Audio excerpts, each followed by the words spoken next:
very much for having me here. Two fascinating talks there. One just blew me away in terms of digital democracy and what is possible, and the other, well, academic research. I'm suddenly feeling very inadequate because I want to get really practical with you, and I want to talk about kind of nitty-gritty stuff that we do on a day-to-day basis, and I want to see what we can get done in only 10 minutes. I want to look at 12 practical ways we can become more user-centric in the work that we do day by day. You see, digital has changed the world. We all know that. We know quite how profound the change has been, don't we? That people are demanding ever more, that our behaviour has altered, and that that's because we've got more choice than we've ever before. We're exposed to more than we've ever before. And we expect instant communication, don't we?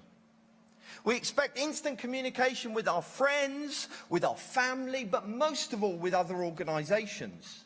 We don't want to wait. We don't want to spend our time faffing around with organisations. And because digital has profoundly changed us, changed the way we think, changed our expectations, then we as organisations, whatever organisation we represent, needs to behave differently. In such a world, how do we meet these new expectations? How do we get better at listening to people and responding to their needs? It's quite a profound question that we have to answer. So I want to share with you just 12 practical steps of how we do that. Number one, we need to consolidate what we know. The first step in listening and responding to the needs of citizens is to understand them better. The chances are that there is a lot of information across your various departments, across the institutions as a whole, about users, about our citizens. Research that's been done before, but has ended up in a drawer somewhere. All that effort, all that knowledge. And then, of course, there's the experience of people that are interacting with citizens on a daily basis. The problem is that these are like pockets of information. They're kind of scattered and spread across the institution and organisations, and we need to start bringing them together to create a central picture of what today's citizen is like. Because what we think we know is no longer the truth. Just the makeup of this audience perfectly demonstrates that we are not representative of the complexity and diversity of the people we're trying to reach. And then we're going to need to start filling in the gaps. Because we're not going to have all of the information we need. We're not going to have a complete picture.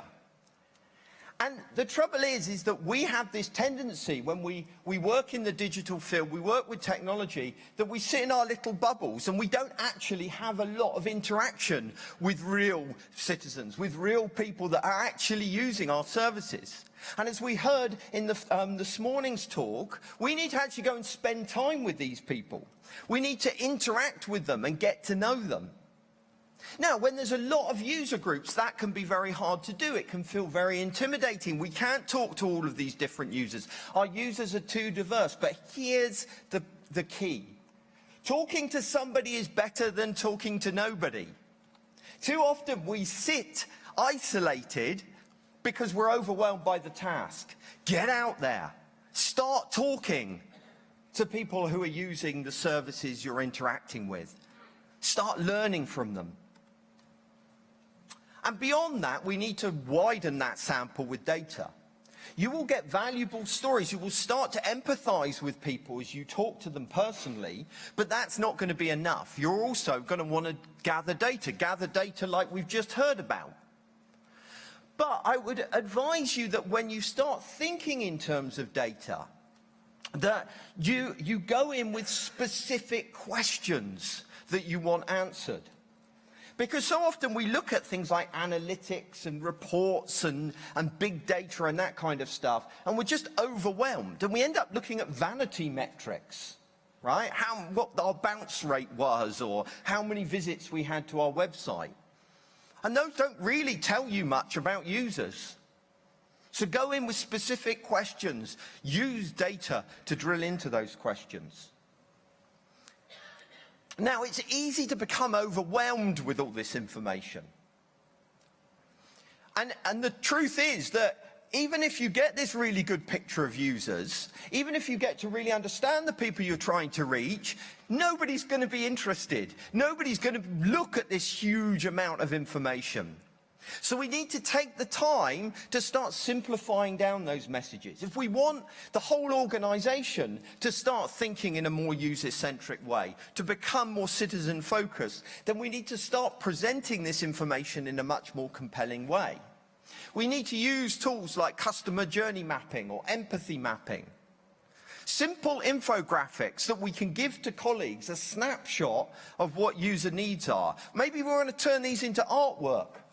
I've been around some of your offices in the past, and your walls are covered with important people shaking hands and impressive-looking buildings. It's all internal-looking. Your walls should be covered with citizens, with the people you're trying to reach. And empathy maps and customer journey mapping is a way of doing that. We need to start approaching projects differently too. When we start working on a new service or a new project, we need to make sure that those maps are on hand, those users, those citizens are in the front of our mind. Don't let a project begin with a feature list or some internal goal. Instead, always start with user needs. What is it that the user will get from this project? What need are you meeting? Don't make assumptions either. Speak to users. Find out if the need that you're building for is a real one. Even consider including them in the planning stage. This will make sure that the projects you work on are relevant to citizens' needs and are not just vanity projects for somebody in the organisation.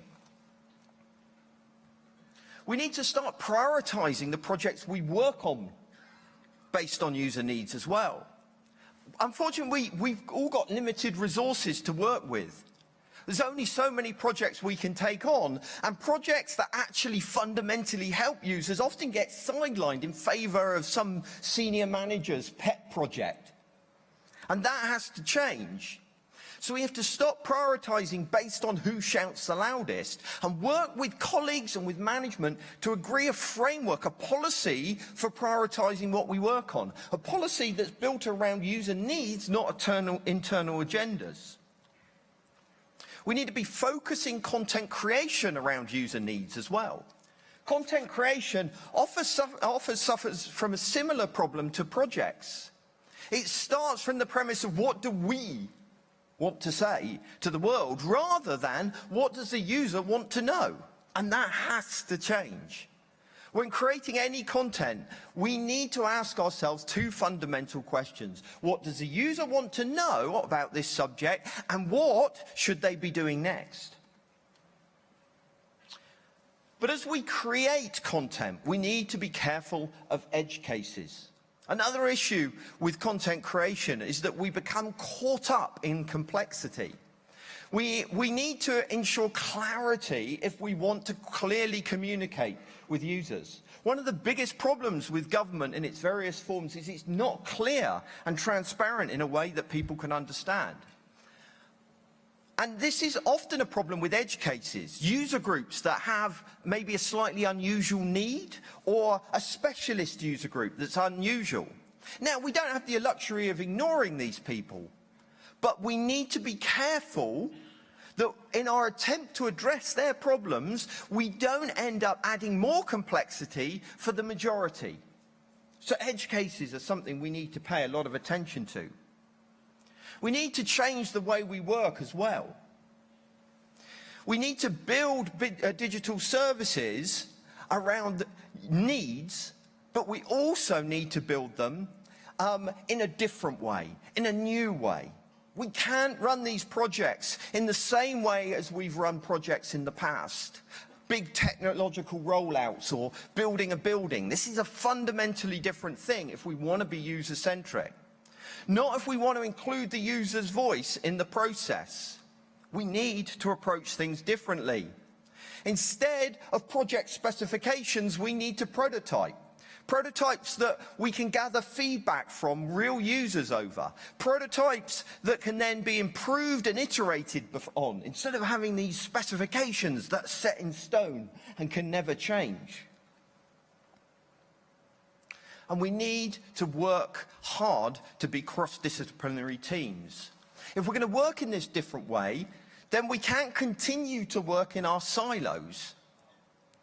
Because users don't think in terms of those silos. They don't care about our organizational structures. We can't carve up digital services between departments. Neither can we hand off users from one team to another. We need to start working collaboratively and forming cross-disciplinary teams. Because the customer experience, the user experience, the citizen experience spans the entire organization. And probably most of all, we need to get out of our website mindset. People of our generation, okay, people that maybe are getting a bit of white hair, we're obsessed with websites because that's what the majority of our digital career has been around. But when it comes to digital and digital democracy, it's about engagement. But a website is generally a broadcast mechanism, a broadcast platform. It doesn't allow us to listen or interact with users. Even something like a mobile app can't help with that. We need to use more user-centric channels and social channels, because social channels enable a level of interaction. But that means a more significant investment. An investment in manpower and resources to make these not just another broadcast channel where we push out press releases and news, but make them a customer service channel. A place that's for more than just announcements. A place where citizens can come and ask questions and get answers. But that's something that's got to be open 24/7 and have a global reach. So it will need investment. Finally, we need to become more user-centric as an organization. We need to redefine our own roles in order to achieve that. The trouble is we think it's our job, the people in this room, to deliver digital solutions, digital platforms, digital experiences. But do you know what your organization needs more than anything else right now? It needs advocates. It needs people who are going to try and transform the organization, that are going to become champions and mavericks. Because the truth is, even if you did the best job in the world, that's not going to create a great user experience, because you can't do it on your own. Neither is having a good team behind you going to be enough. The entire organization will need to change. And it needs you to get passionate and enthusiastic and want to bring about transformation. And I want to help you do that. So in order to do that, I've put together a kind of set of resources to get you started. If you go to boag.world/DIGITEC, there's a whole load of stuff, including this presentation in video format and downloadable, so you can use it in other environments. It's got loads of further reading. And I really hope that you will grasp onto this, that you will become passionate and enthusiastic about bringing about change and becoming more citizen-centric. Thanks very much.